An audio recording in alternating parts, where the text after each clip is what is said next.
დამსაქმებელს და დასაქმებულს შორის არარსებულ ურთიერთობას აგვარებს საქართველოს კანონის შრომის შესახებ. Აი მოდის ახლა ზაფხულის სეზონი და დღის წესრიგში დგება შვებულებების პრობლემა. საერთოდ შრომით კანონმდებლობაში წერია, რომ ყველა დასაქმებულს აქვს უფლება მოითხოვოს სულ ცოტა, ვიმეორებ სულ ცოტა 28 დღიანი შვებულება. ასევე სულ ცოტა 15 დღიანი ის იყო ანაზღაურებადი შვებულება და 15 დღიანი აუნაზღაურებელი შვებულება. ესეც სულ ცოტა. აი როგორ ხდება?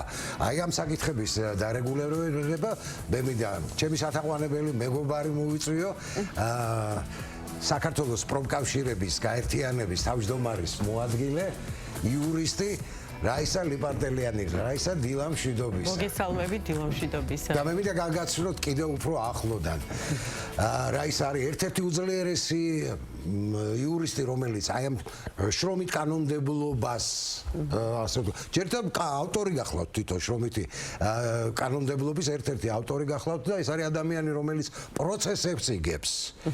საზღვარგარეთ, არა მარტო ინგლისურ, ფრანგულ, ფრანგულ, გერმანულად, ესპანურადაც კი. რაისა დილამშვიდობისა.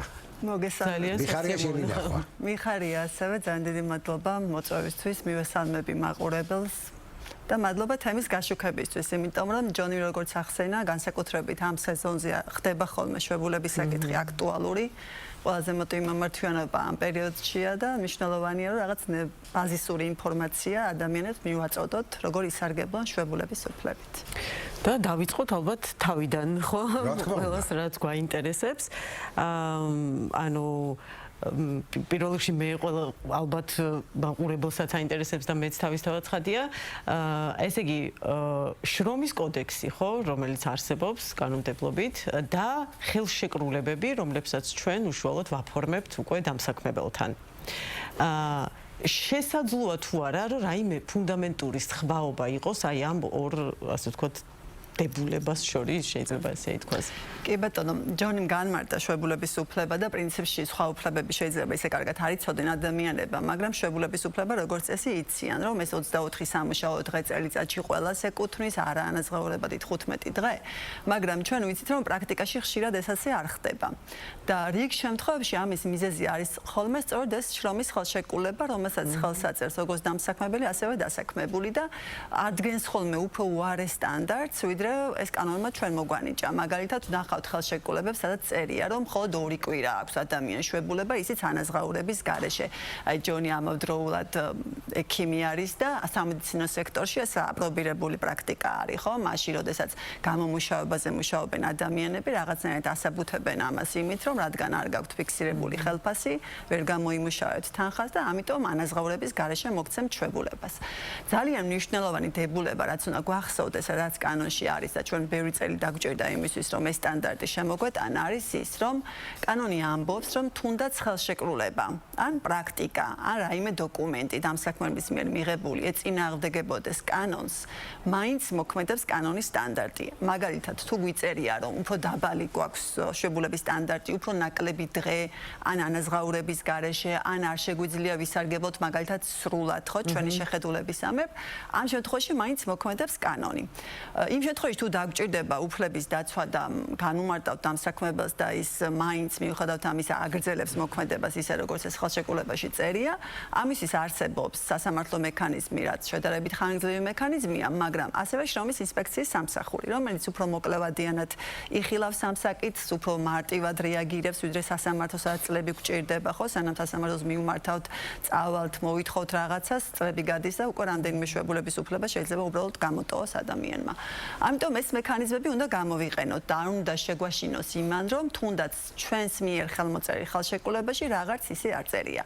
შეიძლება ცხადია, რომ გაუმჯობესებული სტანდარტი იყოს ხელშეკრულებაში, ეს კანონს არ ეწინააღმდეგება, იმიტომ რომ შვებულების უფლებასთან დაკავშირებითაც კანონი საუბრობს არანაკლებ 24 სამუშაო დღეზე, არანაკლებ 15 კალენდარულ დღეზე. ანუ ეს არის ყველაზე დაბალი სტანდარტი და უფრო უკეთესი გაუმჯობესებული პრაქტიკები, რა თქმა უნდა, დასაშვებიც არის და მისასალმებელიც.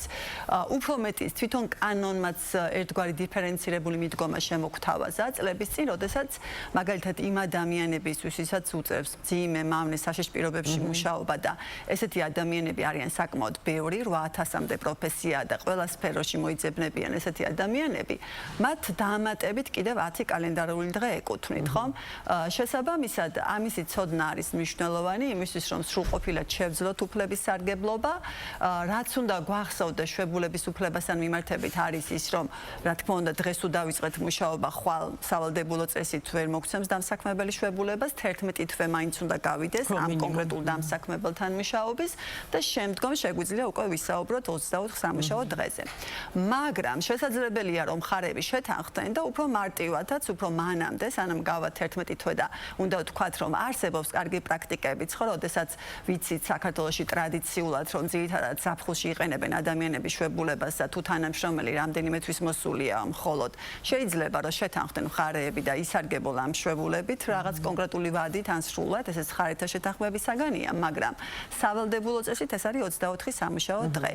ამიტომ მაინტერესებს, აი, რა შემთხვევაში, ან რო ვიცოდეთ ხო ჩვენი უფლებები, რა შემთხვევაში შეუძლია დამსაქმებელს, ასე ვთქვათ, უგულებელყოს აი ეს 24 დღის შვებულება, რომელიც ჩვენ გვეკუთვნის ხო კანონის მიხედვით, არსებობს თუ არა ესეთი ვარიანტი სამართლებრივად და კიდევ მაინტერესებს, აქვს თუ არა უფლება და მე ვიცი რომ აქვს და ესეც ალბათ იმ ხელშეკრულების საგანია, რომელსაც ჩვენ გავაფორმებთ უშუალოდ დამსაქმებელთან, გადანაწილება, ასე ვთქვათ, ამ 24 დღის. თუ ჩვენ გვაქვს უფლება რომ მოვითხოვოთ ერთმნიშვნელოვნად 24-ვე დღე და ანუ გამოვიყენოთ ის. კი, ესეც მნიშვნელოვანი კითხვა არის, იქიდან გამომდინარე, სხვადასხვა პრაქტიკებია სხვადასხვა დაწესებულებაში. უპირობო უფლება არის, რომ 11 თვის მერე დასაქმებული ამას იყენებს თავის შეხედულების სამეფ. შეუძლია ისარგებლოს სრულად, ან გადაანაწილოს იმის და მიხედვით თუ როგორ პერიოდში უნდა მან ეს აიღოს. მაგრამ რა თქმა უნდა, შრომის კანონმდებლობა არ არეგულირებს მხოლოდ დასაქმებულის უფლებებს და ლეგიტიმურადაც, ობიექტურადაც შეიძლება დამსაქმებელსაც ჰქონდეს ინტერესი ის, რომ ყველა ერთდროულად არ ისარგებლოს ამ 24 დღიანი შვებულებით, ხო, ყველას ძირითადად ჩვენს პრაქტიკაში უნდა ხოლმე ზაფხულში და ხوار და ხურავს, ხო, დაწესებულებას. ამიტომ ამის ბერკეტი დამსაქმებელსაც აქვს, ხადია დასაქმებელთან შეთანხმებით, რომ წლის დასაწყისში განსაზღვროს გრაფიკები დასაქმებულებთან შეთანხმებით, ვინ როდის გავა შვებულებაში და რა ხანგრძლივობით. მაგრამ ეს უნდა გააკეთოს მან წინსწრებით, ასე ვთქვათ, წინასწარ უნდა დაიჭიროს თადარიგი იმისთვის, რომ მე ამოცემულობის წინაშე არ აღმოჩნდეს, იმიტომ რომ შემდგომში უკვე შვებულების გადატანა მოითხოვს დასაბუთებას, ერთჯერადად შეიძლება დამსაქმებელმა ეს უფლება გამოიყენოს, რომ თქვათ ამ ადამიანის არ ყოფნამ შეიძლება მნიშვნელოვანი ზიანი მიოყენოს დაწესებულებას და აქაც ეს ერთპიროვნულად ვერ იღებს გადაწყვეტილებას. დასაქმებულის თანხმობა სჭირდება და ერთხელ შეიძლება ეს გააკეთოს, ორჯერ ზედიზედ ამას ვერ გააკეთებს. არასრულწლოვან დასაქმებულთან ამ უფლებას ვერ გამოიყენებს. ამიტომ საკმაოდ შეზღუდულია დამსაქმებლის გადმოსახედიდან ეს უფლება და იმისთვის რომ მის დაწესებულების საქმიანობას არ შეეშალოს ხელი, მან ეს უფლება უნდა გამოიყენოს, რომ თავიდან განსაზღვროს რიგითობა დასაქმებულებთან კომუნიკაციით და არა ისე, რომ ერთპიროვნულად თქვას, რომ აი მე 5 დღეზე მეც ვერ მოგცემ, ახლა ვერ მოგცემ, ზამთარში უნდა იყოს ზაფხულში თუ წლის ნებისმიერ დროს. ამიტომ ესეთი პრაქტიკებიც არასწორია. იგივე ანაზღაურების საკითხი, ხო, შვებულება მხოლოდ თუ ანაზღაურებადი არ იქნება და ის პერიოდს ადამიანი დააკარგავს ანაზღაურების თვალსაზრისით, რა თქმა უნდა, შეიძლება ბევრმა ადამიანმა თავი შეიკავოს შვებულების გამოყენებისგან, ხო? ამიტომ ანაზღაურების ნაწილიც ძალიან მნიშვნელოვანია. ეს 24 სამუშაო დღე, რასაც აკლდება უქმე დღეები და ასევე შაბათ-კვირა, თუ შაბათ-კვირას ისვენებს, თუ კვირას ისვენებს, მაშინ კვირა დღე აკლდება. უნდა ანაზღაურდეს. ისე უნდა ანაზღაურდეს, რა ანაზღაურებასაც დასაქმებული მიიღება, თქვათ რომ ემუშავა იმავე პერიოდში, ხო? ამიტომ ესეთი გამართლებები, რომ ვიღაც გამომუშავებაზეა და ვერ გაძლევ, ან რაღაც თანამშრომელი უნდა ჩავანაცვლო და მას უნდა გადაუხადო, არასწორი არის. თუ ფიქსირებული ხელფასი აქვს, დამსაქმებელმა უნდა ისარგებლოს და იხელმძღვანელოს შვებულების დაანგარიშებისას.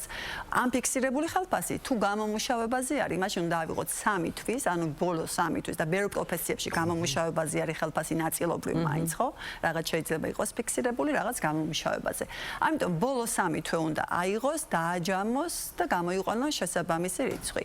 ასევე ერთსაც დავამატებ, არასწორი განმარტებები მოგვისმენია ხშირად მათ შორის შეიძლება ჩემი კოლეგებისგანაც, რა ხდება მაშინ თუ ადამიანი მუშაობს ნახევარ განაკვეთზე, აქვს სრული 24 სამუშაო დღე თუ ნაწილობრივ, ხო? შრომის კანონმდებლობა ამას დიფერენცირებულად არ უდგება, არ უკავშირებს შვებულების უფლებას და მის დღეთა ხანგრძლივობას განაკვეთს, სამუშაოს განაკვეთს, ხო? ნახევარ განაკვეთზე თუ მუშაობს ადამიანი, მას მაინც აქვს საშუალება, რომ 24 სამუშაო დღე სრულად გამოიყენოს. ანუ ეს უწყვეტობა იმისთვის, რომ ადამიანმა ეს შრომითი საქმიანობის შედეგად გადაღლილობა აღიდგინოს, უნდა გქონდეს, არ აქვს მნიშვნელობა განაკვეთს ჩვენი კანონმდებლობის შემთხვევაში. თუმცა არსებობს კანონმდებლობები, რომელიც ამ საკითხს სხვაგვარად აწესრიგებს. გაისა ძალიან დიდი მადლობა, ჩვენი ვართ ძალიან შეზღუდული დროში და დაგვრჩა უამრავი შეკითხვა და პირობა მინდა ჩამოგართვათ, რომ კიდე გნახავთ ჩვენ სტუდიაში, თუნდაც იგივე დეგრეტულ შვებულებებზე იქნება ეს ლაპარაკი თუ ასე შემდეგ. მადლობა.